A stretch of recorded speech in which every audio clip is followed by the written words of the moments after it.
o dinheiro ele influencia em muita coisa, né? Mas se for para ser, será com ou sem dinheiro. É nisso que eu acredito.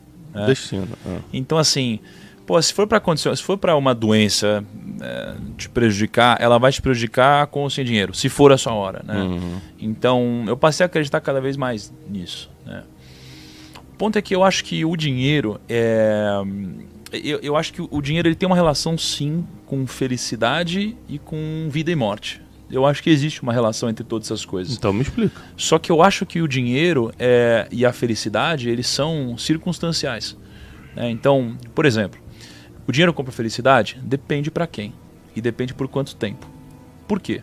No meu caso, o dinheiro ele comprou felicidade. Até o momento que eu entendi que o que o dinheiro me proporcionou, e eu chamava de felicidade, já não era mais felicidade. Mas eu precisei chegar nesse momento para entender que não era isso que me preencheria. Então, quando isso deixou de ter sentido, eu precisei buscar sentido em alguma coisa. E foi nesse momento que eu entendi que o dinheiro não comprava felicidade. Mas até eu chegar nesse momento, eu precisei passar por essa história. Né?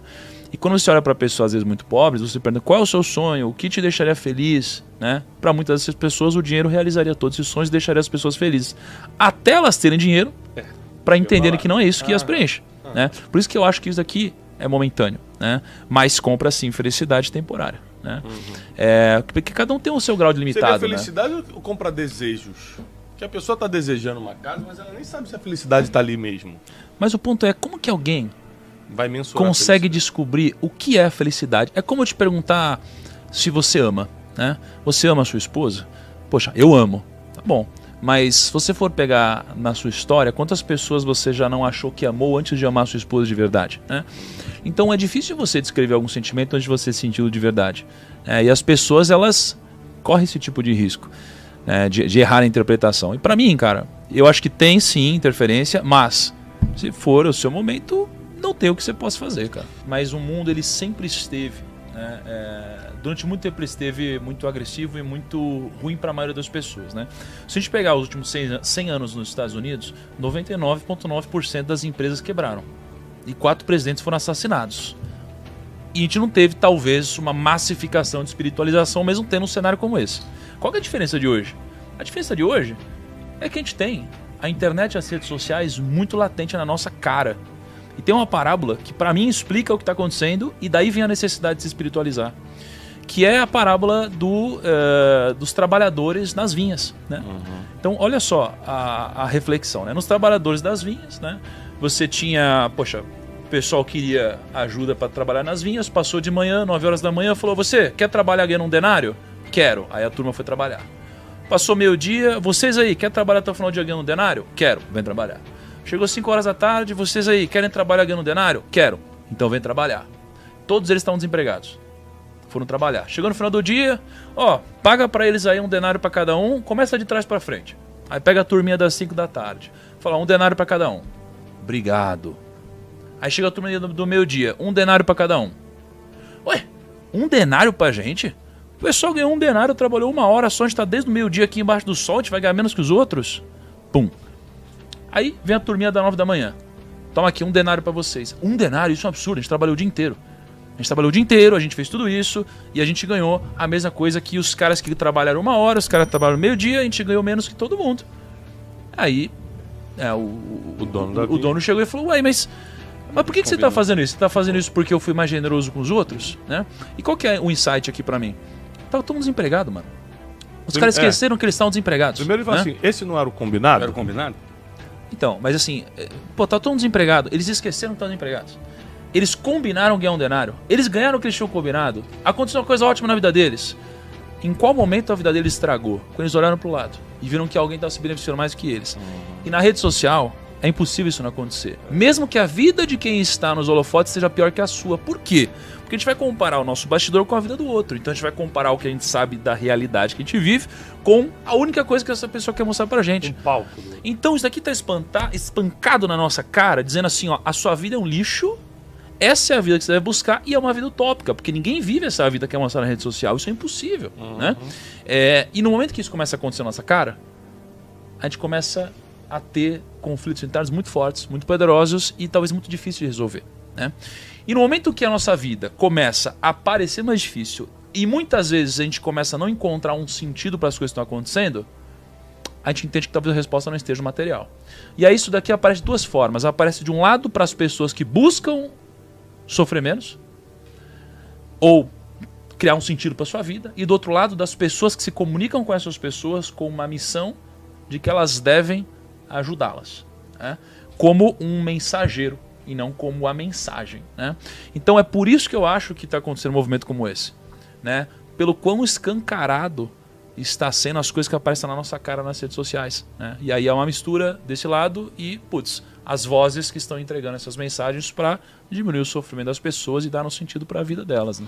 Tem uma passagem, que é a passagem dos 5.000 pães no deserto, né? Jesus ele chega e fala, vamos lá! Aí tem uma galera que fala, não, precisamos voltar para comprar suprimento. Ele fala, não, vamos lá! Uma galera não vai, uma galera fica, uma galera acompanha.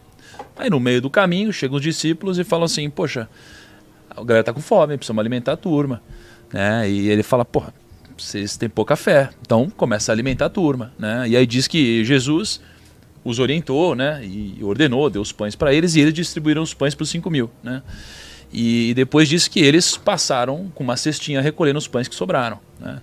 E daqui eu tiro o motivo do porquê essa obra ela dura e vai durar tanto tempo. Que é o seguinte, né? Primeiro, porra, visão, né? Você tem uma visão muito forte aqui. E mesmo quando você tem uma visão muito forte, tem gente que vai te abandonar no caminho, mas muitas pessoas vão te acompanhar. Porra, 5.000 pessoas acompanharam. Depois, você só dá o que você tem. Muito bom. Então, poxa, os discípulos não tinham os pães para dar. O líder tinha. Ele deu os pães. Terceiro, né? Jesus, ele falou para os discípulos. E os discípulos falaram para os 5.000. Então Jesus não falou para os 5.000. Isso é um princípio de escala, de liderança, de gestão. Isso é incrível. Você cuida dos seus discípulos, não dos 5.000. Né? E isso faz a mensagem ser passada adiante, né? E ali, nessa história ainda, o que eu vejo que é interessante? Os próprios discípulos passaram recolhendo as cestas, né? Com as cestas os pães que sobraram. Isso aqui demonstra a humildade do líder, né? Então, para mim, o que fez, né, essa obra durar tanto tempo? Princípios que funcionam também nos negócios. Primeiro, o princípio de escala, né? O princípio de liderança, o princípio de gestão, né? Depois, uma visão e um propósito muito forte, que é acima de qualquer um, né? Uma coisa que eu tenho repetido muito é que a mensagem é muito mais forte que o mensageiro. Quando eu achar que eu sou maior que a mensagem para de ser passada. Né? Nesse caso, tem uma mensagem que é muito mais forte que qualquer coisa. Isso daí faz o negócio ser perpetuado, né? Depois, isso daqui tem um modelo econômico onde isso para de pé, né? Tem um modelo econômico onde isso para de pé. Isso também é importante. Não adianta a gente achar que sem um modelo econômico isso aqui vai parar de pé, né? Depois, eu acredito que você tem um senso de comunidade muito forte. As pessoas, elas chamam de irmãos, né? As pessoas, nossa, é irmão, assim, as pessoas elas se ajudam. Tem um senso de ajuda muito forte, de comunidade muito forte, né? Você tem um senso de hierarquias muito bem estruturadas, você tem líderes, né? Você tem pessoas que passam mensagem, você tem os 5 ministérios, você tem uma série de coisas importantes, né? Eu acho que o somatório de todas essas coisas são as mesmas coisas que fazem uma empresa dar certo, né? E eu acho que tirando o lado espiritual, eu acho que o conjunto de todas essas coisas fazem essa mensagem se perpetuar por tanto tempo, né? Tirando o lado espiritual de vista. E quem for inteligente consegue pegar esses princípios e trazer para a sua obra de vida, né? E uma das coisas que eu acho que é menos percebida, mas uma das coisas mais importantes também aqui e que facilitam no mundo dos negócios é o ritual. Tem muito ritual. Muito ritual, né? Então quando eu olho para os judeus e estudo um pouco sobre os judeus, eu vejo que eles têm muito ritual. E alguns deles nem fazem sentido para mim. Mas qual que é o ponto? Tem tanto ritual que aquilo lá te mantém vivo em relação ao que está acontecendo, né? Então o ritual de todo dia fazer a mesma coisa, né?